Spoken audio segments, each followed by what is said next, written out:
ভাইয়েরা আমার লক্ষ্য করে দেখুন, পৃথিবীর ইতিহাসে আদম আলাইহিস সালাতু ওয়াস সালামকে আল্লাহ পাক রব্বুল আলামিন জোড়া জোড়া করে সন্তান দিতেন, একজন ছেলে এবং একজন মেয়ে, ভাই বোন দুইজন একসাথে জন্মগ্রহণ করতেন। যে দুইজন একসাথে জন্মগ্রহণ করতেন, এই দুইজন একে অন্যকে বিবাহ করতে পারবে না। আদম আলাইহিস সালাতু ওয়াস সালামের সন্তান হাবিল এবং কাবিল। হাবিল জন্মগ্রহণ করলো 1 বছর, তার সাথে আরেকটা মেয়ে জন্মগ্রহণ করলো। কাবিল জন্মগ্রহণ করেছে, তার সাথে আরেকটা মেয়ে জন্মগ্রহণ করলো। হাবিলের সঙ্গে যেই মেয়েটা জন্মগ্রহণ করলো, এই মেয়েটা কাবিলের স্ত্রী হতে পারবে, আর কাবিলের সাথে যে মেয়েটা জন্মগ্রহণ করলো ওই মেয়েটা হাবিলের স্ত্রী হতে পারবে। কিন্তু হাবিল উনি বিবাহ করতে পারবেন কাবিলের সাথে যেই মেয়েটা জন্মগ্রহণ করেছে এই মেয়েটাকে। কাবিলের সাথে যেই মেয়েটা জন্মগ্রহণ করেছে এই মেয়েটা ছিল সুন্দর, সুন্দরী সুরুষে ছিল।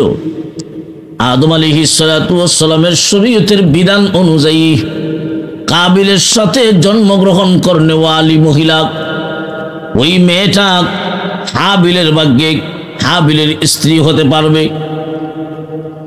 কিন্তু না, আদম আলাইহিস সালাতু ওয়াস সালামের সন্তান কাবিল সে দেখলো তার সাথে যেই বোনটা জন্মগ্রহণ করেছে, যেই মেয়েটা জন্মগ্রহণ করেছে, এই মেয়েটা যেহেতু সুন্দর, সুতরাং কাবিল মনে মনে এই ইচ্ছা পোষণ করলো, আমি তাকেই বিবাহ করব যে আমার সাথে জন্মগ্রহণ করছে।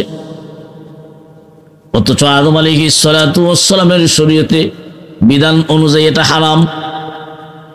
হাবিল এবং কাবিল এই দুই ভাইয়ের মাঝে এই সুন্দরী মেয়েটাকে বিবাহ করবে আদম পয়গম্বরের শরীয়ত অনুযায়ী হাবিলে পায়, আর কাবিল অবৈধভাবে অযৌক্তিকভাবে হারাম পন্থায় দাবি করে।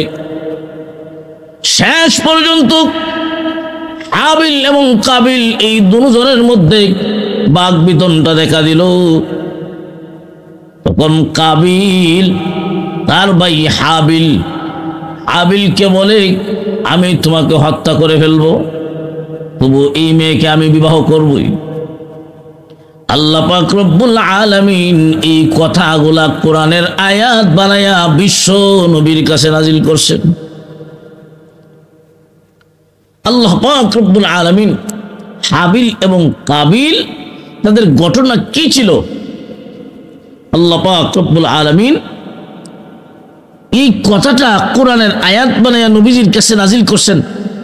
আদম আলাইহিস সালাতু ওয়াস সালাম সমাধান দিলেন, তোমরা দুজন আল্লাহর রাস্তায় কুরবানি করো, যার কুরবানি আল্লাহর কাছে কবুল হবে, প্রমাণ হবে সেই সত্যের উপরে আছে, আর যার কুরবানি কবুল হবে না বুঝতে হবে সেই অসত্যের উপরে আছে। আদম আলাইহিস সালাতু ওয়াস সালাম এই সিদ্ধান্ত দেওয়ার পরে হাবিল এবং কাবিল দুজন আল্লাহর রাস্তায় কুরবানি করলেন। কি কুরবানি? তদানীন্তন সময়ে কুরবানি শব্দের অর্থ হলো উৎসর্গ করা, আল্লাহর রাস্তায় কোনো কিছু উৎসর্গ করা, আল্লাহর নৈকট্য লাভের জন্য কোনো কিছু উৎসর্গ করা। তদানীন্তন সময়ে কুরবানি বিধান ছিল, আপনি যেই জিনিস যেই বস্তু কুরবানি দিবেন আল্লাহর রাস্তায় উৎসর্গ করবেন, ওই জিনিসটাকে কোনো একটা নির্দিষ্ট পাহাড়ের চূড়ায় রেখে দিবেন, যার কুরবানি আল্লাহর রাস্তায় কবুল হবে। আসমান থেকে একটা আগুন আইসা তার কুরবানির জন্তু, তার কুরবানির বস্তু জ্বালায়া পুরায়া সারখার করে দিবে, এতে প্রমাণ হয়ে যাবে তার কুরবানি আল্লাহর রাস্তায় কবুল হয়ে গেছে।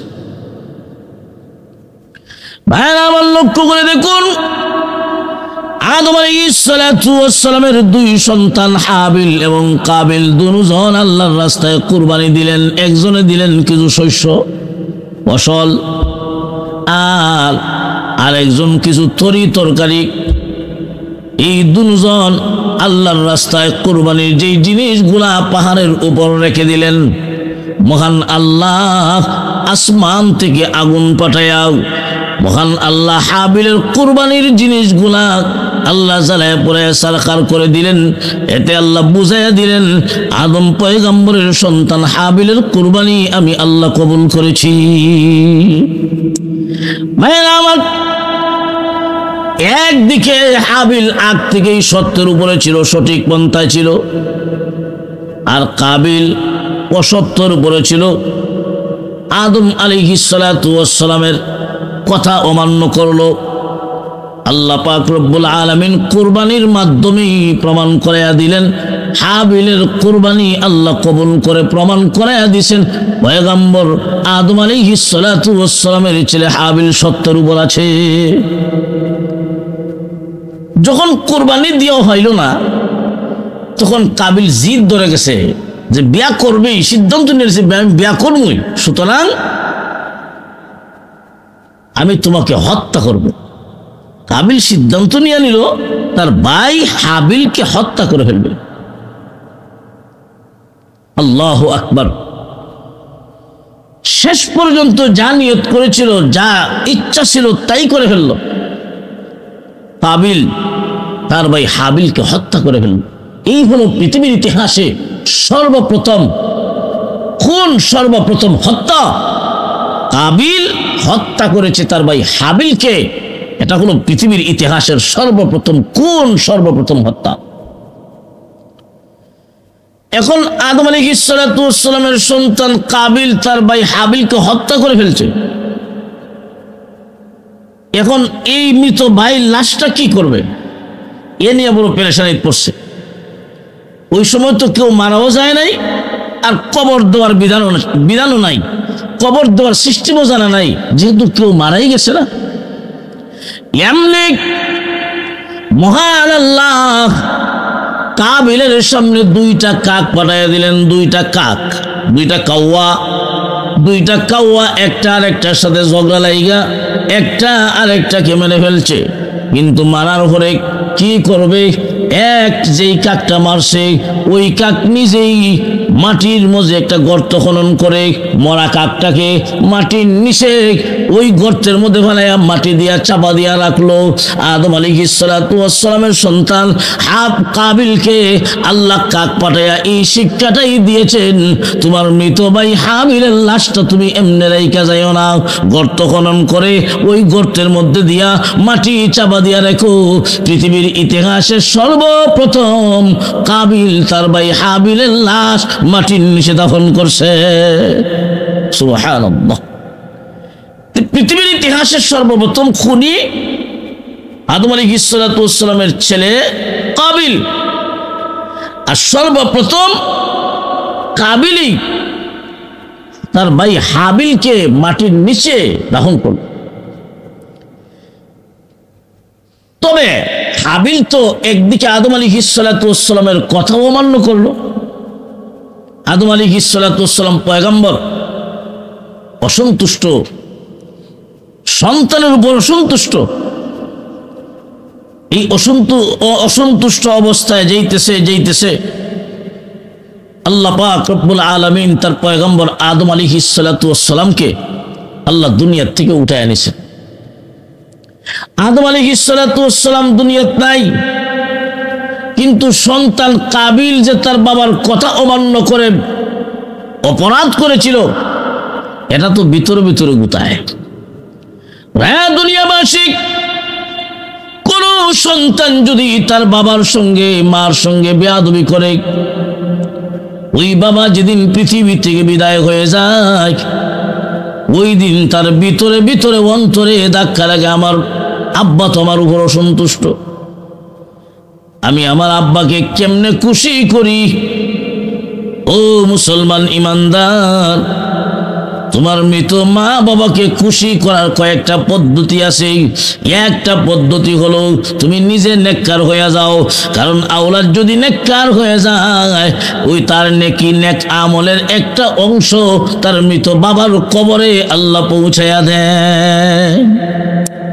2 নাম্বার আরেকটি পদ্ধতি হলো তোমার মা বাবা যদি তোমার উপর সন্তুষ্ট থাকে, এই অবস্থায় যদি দুনিয়ার থেকে বিদায় হয়ে যায়, ওই মৃত মা বাবাকে খুশি করার আরেকটা পদ্ধতি হলো তোমার মৃত মা বাবার নামে তুমি আল্লাহর রাস্তায় দান খয়রাত করবা।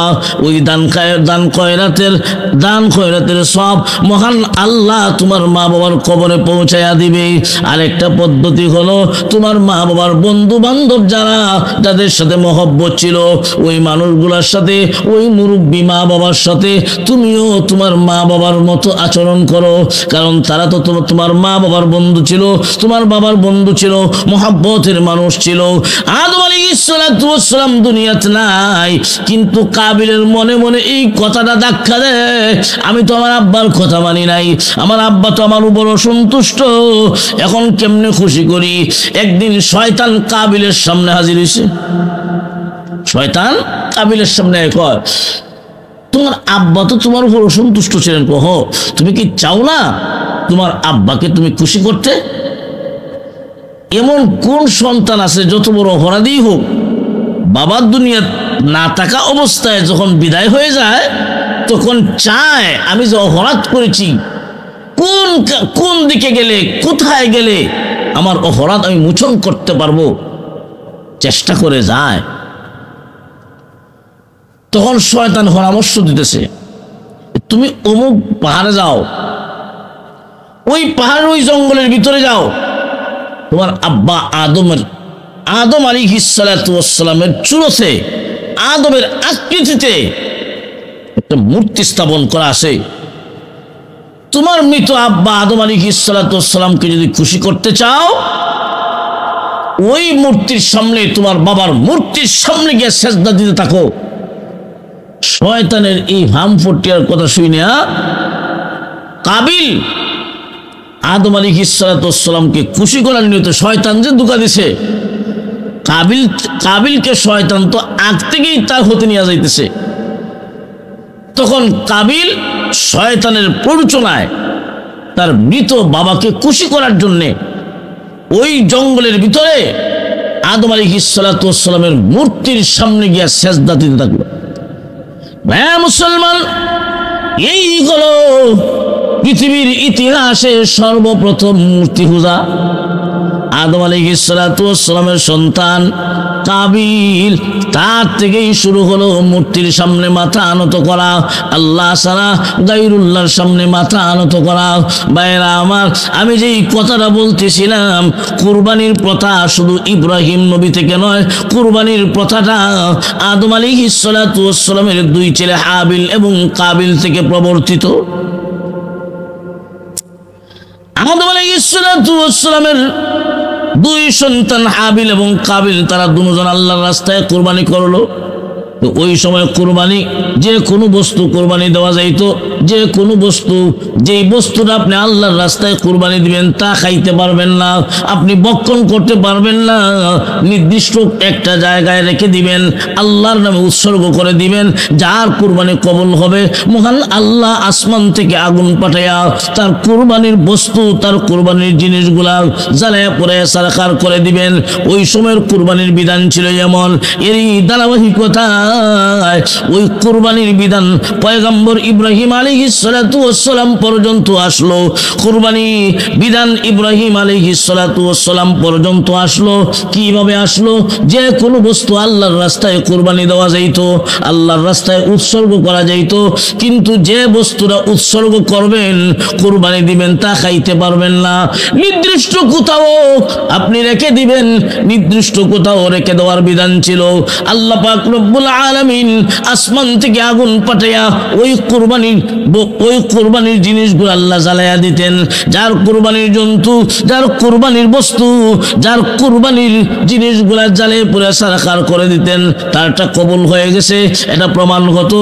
আর যার কুরবানি আগুন জ্বালায় নাই, যেইভাবে রেখেছিল সেইভাবেই রয়ে গেছে, বুঝতে হবে তার কুরবানি কবুল হয় নাই।